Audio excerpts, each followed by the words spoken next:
ప్రేక్షకులకు నమస్కారం అండి. ఇప్పుడు మనం బలంగా ఎలా ఉండాలి ఓల్డ్ ఏజ్లో కూడా? ఓల్డ్ ఏజ్ అంటే ఎలాగా? సపోజు మన యొక్క లైంగిక శక్తి అనేది ఉంటుంది కదండి, ఇది మన ఆహార విహారాలను బట్టే ఆధారపడి ఉంటుందండి. ఈ ప్రాబ్లం అనేది, మ్యాన్ పవర్ ప్రాబ్లం అనేది 25 ఏళ్ళు చెప్తున్నారు, 30 ఏళ్ళు చెప్తున్నారు, 40 ఏళ్ళు చెప్తున్నారు, 60 ఏళ్ళు అడుగుతున్నారు. కానీ ఇక్కడ 30కి 60కి ఎంత తేడా ఉందండి? 30 ఏళ్ళు తేడా ఉంది.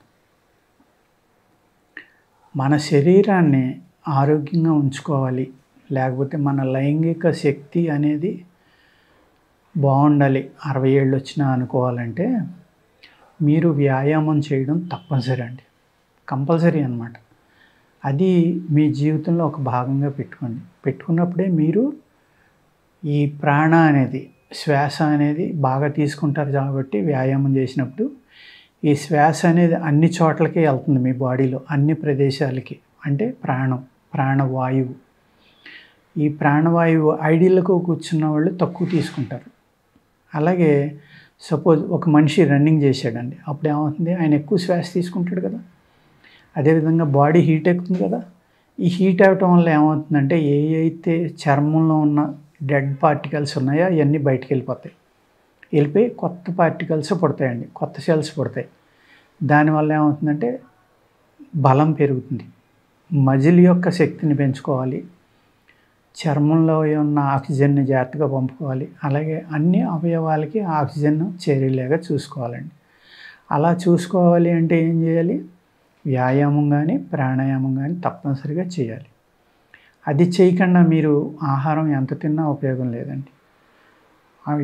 ఎప్పుడైతే మీరు వ్యాయామం చేశారో మీ యొక్క మజిల్ పవర్ కానీ, ఎముకల్లో ఉన్న శక్తి కానీ, మీ మానసిక శక్తి కానీ పెరుగుతుందండి. ఇక్కడ ఈ లైంగిక సమస్య అనేది ఎక్కడ వస్తుందంటే మెయిన్ మానసికమైందండి. లైంగిక సమస్య ఏంటంటే మానసికమైందే. ఇక్కడ 70% మానసికం, మిగిలిన 30% మీ ఆహారం మీద లేకపోతే మీ యొక్క వ్యాయామం మీద ఆధారపడి ఉంటుందండి. అందుకు ఈ మానసికంగా ప్రిపేర్ అవ్వడం అనేది, మనస్సుని సంతోషంగా ఉంచుకోవడం అనేది కంపల్సరీ అన్నమాట. ఈ రెండు చేయాలంటే ఏంటంటే కొంచెం టెన్షన్ నుంచి దూరంగా ఉండాలి. ఈ 50 దాటేటప్పటికి ఏమవుతుందంటే శరీరంలో శక్తి కొంత తగ్గుతుంది.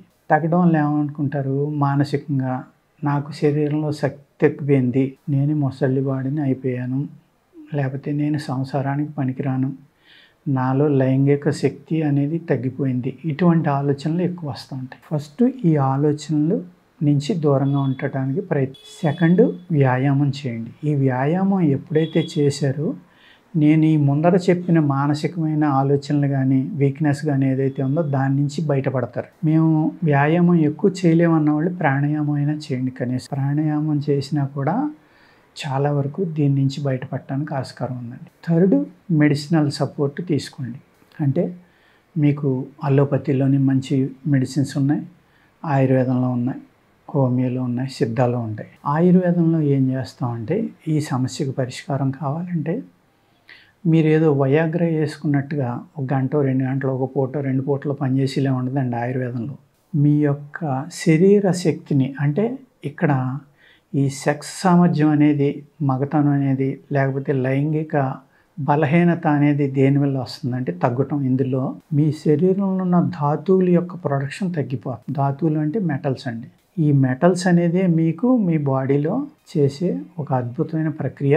అది ఎక్కడ తయారవుతాయి అంటే మీ షిన్ బోను, థై బోన్లో ఎక్కువగా తయారవుతాయి. మిగిలిన శరీరంలో కూడా అవుతాయి, కానీ మ్యాక్సిమం తయారయ్యేది అక్కడే. అందుకు మీ ఎముకలు గట్టిగా ఉండేలాగా, మీ ఎముకల యొక్క మూలుగా లోపల మాంసం ఏదైతే ఉందో అది పెర్ఫెక్ట్గా పనిచేసేలాగా మీరు మంచి ఆహారాన్ని తీసుకోవాలి. అదేవిధంగా ఈ ఆయుర్వేదంలో ఉన్న అద్భుతమైన మందులు ఉన్నాయి. ఈ మందుల యొక్క సపోర్ట్ తీసుకోవాలి. తీసుకుంటే మీరు ఎప్పుడైతే మీ శరీరంలో ధాతువులు పెరిగినాయో మళ్ళీ మీరు ఈ ఏదైతే లైంగిక సమస్య అనేది ఉందో దాని నుంచి బయటపడతారు. ఇది కొన్ని నెలలు కానీ కొన్ని సంవత్సరాలు కానీ మళ్ళీ మీ మీద పనిచేస్తాయి ఈ మందులు. ఏదో ఒక వయాగ్రా లేగో, సుహాగ్రా లేగో, లేకపోతే అనేక రకాలైన మందులు వచ్చినాయి. కొన్ని గంటలు కానీ, ఒక ఒక్క పూట కానీ ఒక రోజు కానీ మీ శరీరాన్ని బట్టి మీ శక్తిని బట్టి ఉంటుంది. అది వేసుకున్నా కూడా పనిచేయని వాళ్ళు కొంతమంది ఉంటారండి. ఎందుకంటే వాళ్ళ బాడీ పూర్తిగా బలహీనపడ్డింది. అలాగే షుగర్ ప్రాబ్లంలో కూడా ఈ ప్రాబ్లం చాలా ఎక్కువ ఉంటుందండి. షుగర్ పేషెంట్లకి, ఎవరైతే డయాబెటీస్ తోటి బాధపడుతున్నారో వాళ్ళకి ఈ ప్రాబ్లం చాలా ఎక్కువ ఉంటుంది. కొంతమంది మా దగ్గరికి వచ్చి అడుగుతారు, నాకు షుగర్ 20 ఏళ్ళ నుంచి ఉంది సార్, నాకు ఈ ఇబ్బంది ఉంది, దీని నుంచి బయటికి ఎలాగా మీరు మందిస్తారా? అలా పనిచేయదండి. ఫస్ట్ మీరు షుగర్కి వాడుకోండి. షుగర్కి వాడుకుంటా అప్పుడు ఈ ప్రాబ్లం నుంచి బయటపడటానికి మీరు కృషి చేయండి, వ్యాయామం చేయండి, కంపల్సరీగా ప్రాణాయామం చేయండి. అప్పుడు డెఫినెట్గా మీరు బయటకు వస్తారు అని చెప్పి, టెంపరీ ట్రీట్మెంట్ కాదండి ఇది. ఆయుర్వేదంలో కొన్ని లేపనాలు ఉంటాయి, కొన్ని ట్యాబ్లెట్స్ ఉంటాయి, కొంతవరకునే పనిచేస్తాయి. ఇమీడియట్గా అప్పటికప్పుడు పనిచేయాలి అంటే అప్పటికప్పుడు మనకి ఈ లైంగిక శక్తి ఇమీడియట్గా నాకు అర్జెన్సీ ఉంది, నాకు కావాలి అంటే మీరు ఈ మోడర్న్ ఏవైతే ఉన్నాయో ఇవి వాడుకోవాలి. లేదు నేను ఆరోగ్యంగా ఉండాలి, నా ఆరోగ్యంతో పాటు శక్తి పెరిగి ఈ లైంగిక శక్తి కూడా పెరగాలి అనుకున్న వాళ్ళు ఆయుర్వేదం తప్పనిసరిగా వాడండి. అద్భుతమైన మందులు ఉన్నాయండి ఆయుర్వేదంలో. ఓకేనండి. వీటిని వాడుకుని మీ ఆహారం అలవాట్లని, కొంతమంది పాన్ తింటూ ఉంటారు. పాన్ అంటే జర్దా పాను, లేకపోతే ఏయో రకరకాలు వచ్చినాయి కదా, గుట్కాలు, జర్దాలు ఏయో అంటారు. అటువంటివి తిన్నప్పుడు ఏమవుతుందంటే మీ రక్తం పాడైపోతుంది, మీ ఊపిరితిత్తులు పాడైపోతాయి. అప్పుడు మీరు ఎన్ని మందులు తిన్నా ఉపయోగం లేదు. ముందర మీరు దుర్వ్యసనాలు ఏమన్నా ఉంటే వాటి నుంచి బయటపడండి. ఆ వ్యసనాలు మానుకుని మంచి ఆహారం అలవాట్లు, టైమ్లీ భోజనం చేయటం అనేది అలవాటు చేసుకుని ఈ ఆయుర్వేద అనేది వాడుకుంటే డెఫినెట్గా మీకు అద్భుతమైన ఫలితాలు వస్తాయండి. ఓకేనండి. నమస్కారం.